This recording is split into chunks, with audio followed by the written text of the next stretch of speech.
नमस्कार। आप सभी का बहुत बहुत स्वागत है मेरे यूट्यूब चैनल पर ऋतु मुंजाल। आप सभी जानते ही हैं कि हमने भ्रष्टाचार को मिटाने का बीड़ा उठाया है और भ्रष्टाचार मुक्त देश को बनाने की कोशिश कर रहे हैं। इसके चलते हमने जितने भी डीटीसी कर्मचारी हैं उनकी पेंशन बहाली जो भ्रष्टाचार की वजह से रुकी हुई है उस पर कड़ी कार्रवाई करते करते आज यहाँ तक पहुँचे हैं। इसी सिलसिले को आगे बढ़ाते हुए हमने एक क्रिमिनल कंप्लेंट तैयार की है जिसकी मैं आपको डिटेल आज शेयर करूंगी और आपको बताऊंगी कि कैसे आगे प्रोसीड करना है। ये वीडियो उन सभी कर्मचारियों के लिए है जो हमारे साथ एसोसिएटेड हैं और जो कर्मचारी किसी वजह से नहीं जुड़ पाए हैं वो भी इसका लाभ उठा सकते हैं। तो आइए मिलकर एक दूसरे का सहारा बनते हैं और बताते हैं आपको कि कैसे आगे कार्रवाई होगी। इसके लिए मैं आपको सबसे पहले ले चलती हूँ आप अपने ग्रुप में, और उस ग्रुप में मैंने जो कंप्लेंट डाली है उसकी जानकारी में। तो मैं उसके लिए आपको स्क्रीन शेयर करूँगी अपनी और दिखाऊंगी कि किस तरह से हम लोगों ने जो ये क्रिमिनल कंप्लेंट बनाई है उसमें आपको क्या क्या हमने किया है और किसको हमने लिखी है। ये 4/4/2024 को हमने कंप्लेंट तैयार की है जिसमें हमने पुलिस अधीक्षक महोदय हेडक्वार्टर जय सिंह रोड नई दिल्ली और उसके बाद परिवर्तन निदेशालय ईडी को हमने प्रवर्तन भवन एपीजे अब्दुल कलाम रोड नई दिल्ली और इसके साथ साथ केंद्रीय अन्वेषण ब्यूरो यानी कि सीबीआई को भी लिखा है और गृह मंत्रालय।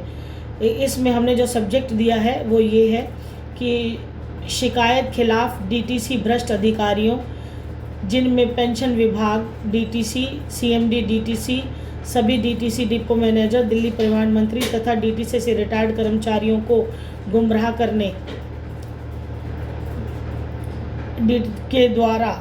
मंत्री द्वारा डीटीसी से रिटायर्ड कर्मचारियों को गुमराह करने, जालसाजी करके नकली हस्ताक्षर करके जिंदा कर्मचारियों को मुर्दा बता उनकी पेंशन को हड़पने, ये का हो गया यहाँ पे, को होना चाहिए था, धोखाधड़ी करने, अवैध रूप से दस्तावेज बनाकर गलत व झूठी जानकारी देने, वो पेंशन का पैसा हजम करने, पेंशन के लिए रिश्वत की मांग करने के लिए कानून की विभिन्न धाराओं के तहत मुकदमा दर्ज करके कड़ी कानूनी कार्रवाई करने तथा कर्मचारियों को उनके जीने का अधिकार, पेंशन, उनके एरियर का पैसा और उनकी चिकित्सा सुविधाएं कैशलेस करवाने हेतु शिकायत पत्र। ये जो कंप्लेंट हमने दी है इसका सब्जेक्ट मैं आपको दिखा रही हूँ और आगे भी मैंने इसमें लिखा है कि मेरा नाम ऋतु मुंजाल एडवोकेट है, चेयरपर्सन हूँ caring and social welfare society की और 14 साल से हम लोग समाज सेवा में कार्यरत हैं।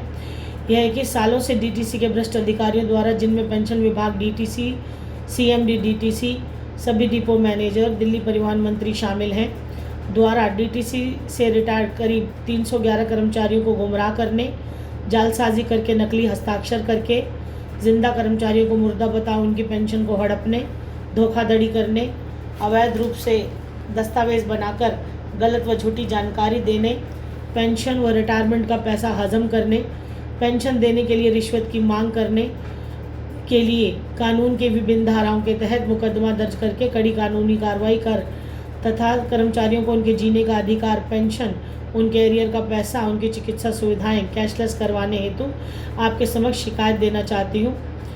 यह है कि सालों से डीटीसी सेवानिवृत्त कर्मचारी जिनकी उम्र वर्तमान में 60 से 80 साल तक हो गई है लेकिन अभी तक उन्हें भी पेंशन का लाभ नहीं मिला है। वर्तमान में सभी डीटीसी रिटायर्ड कर्मचारी वृद्ध होने की वजह से उनका स्वास्थ्य खराब होने से कर्मचारियों को परेशानी का सामना करना पड़ रहा है। वृद्धावस्था में उनकी आय का कोई स्रोत न होने की वजह से जीवन यापन का कोई साधन न होने वो 2 वक्त की रोटी के मोहताज हो गए हैं। वर्तमान में 300 डीटीसी रिटायर्ड कर्मचारी गुरुद्वारा व मंदिर मस्जिदों में 2 वक्त की रोटी खाने को मजबूर हैं। यहाँ 300 कर दिया जबकि 312 है टोटल। यह है कि दिनांक 3/8/1981 में डीटीसी रिटायर्ड कर्मचारियों की पेंशन को भारतीय जीवन बीमा निगम से जोड़ा गया।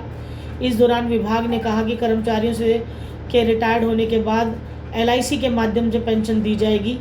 वही दिनांक 27/11/92 को डीटीसी कार्यालय के आदेश क्रमांक 16 के तहत डीटीसी कर्मचारियों के लिए एक पेंशन योजना शुरू की गई।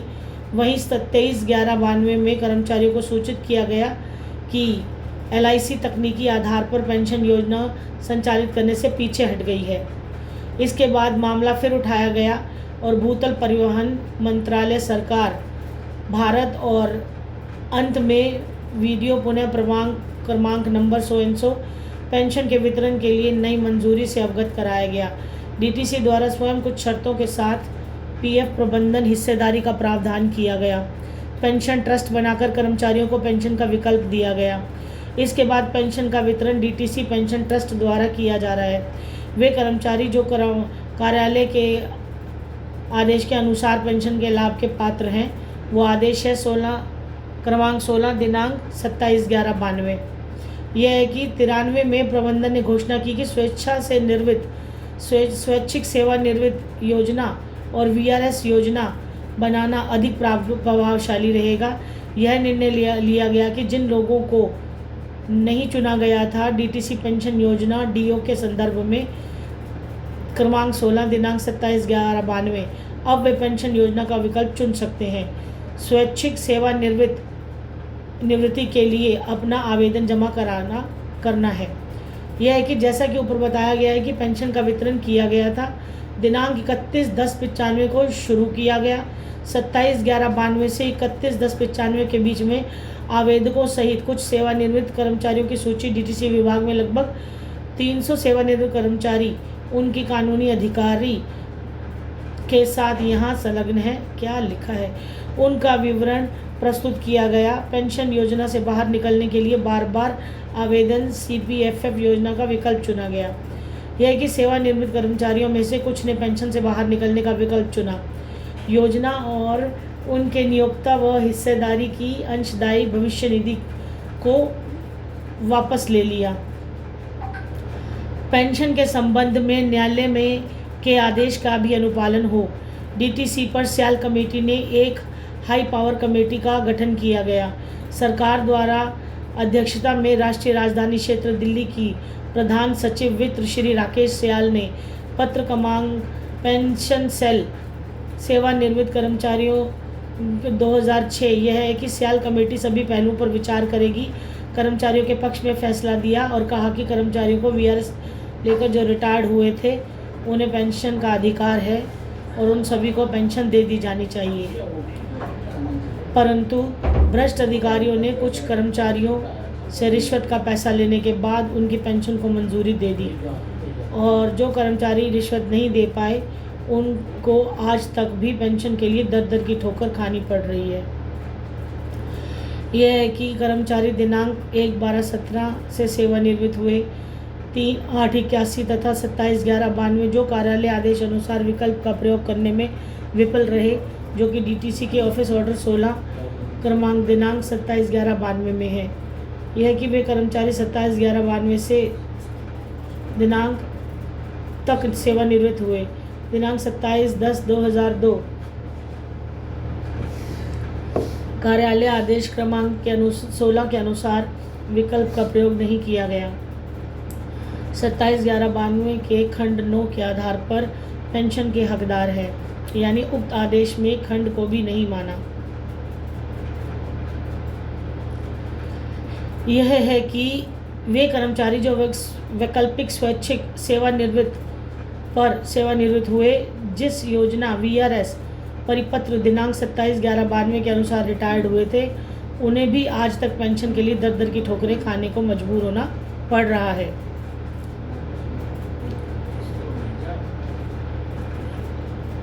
यह है कि DTC सरकार की एक सरकारी संस्था और वे पूर्व कर्मचारी थे। दिल्ली परिवहन निगम में काम किया।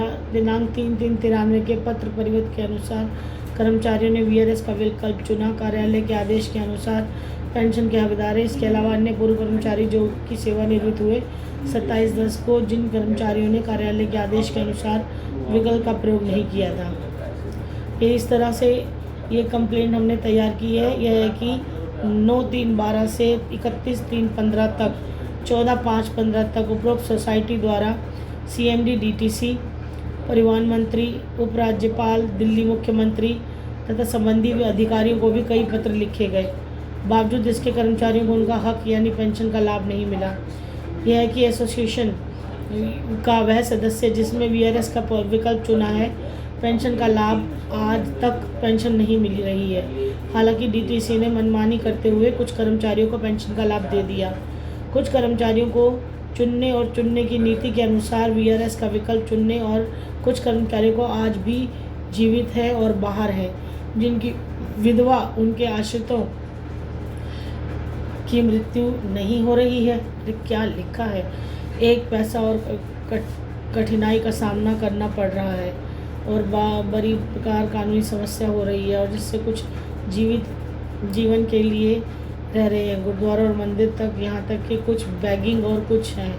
क्या है, 60 साल के छोटे मोटे काम कर रहे हैं, जहाँ तक कि परेशानी हो रही है। वृद्धावस्था पेंशन से लाभ उनकी रोज़मर्रा की ज़रूरतों के लिए भी दिन में 2 वक्त की योजना, वक्त का भोजन और उनके लिए दवा के संदर्भ में चिकित्सा उपचार और मानसिक पीड़ा को आघात के तहत रहना। अरे क्या लिखा है, इसमें कुछ करेक्शन करनी होंगी, मैं इसको दोबारा अपलोड करूँगी। और यह है कि स्वैच्छिक सेवानिवृत्त योजना के प्रावधान के तहत एवं भारत के संविधान के अनुच्छेद 14 से 16 में इनका खंडन किया गया है। अपने कर्मचारी को दी जाने वाली पेंशन मनमाने ढंग से अवैध है और उसका उल्लंघन करती है। प्रावधान और उचित जांच के बाद भी वे पात्र पाए गए हैं। यह है कि स्वैच्छिक सेवानिवृत्ति के तहत सेवानिवृत्त होने की अनुमति दी जाए। योजना 93 और वे वास्तव में कहाँ से सेवानिवृत्त हुए।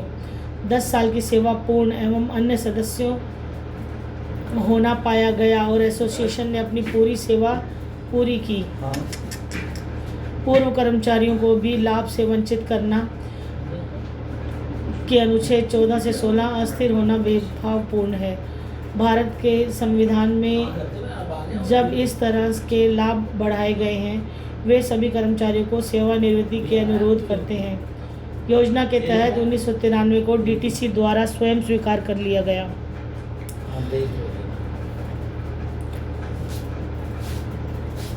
यह है कि डीटीसी के प्रावधानों की गलत व्याख्या करके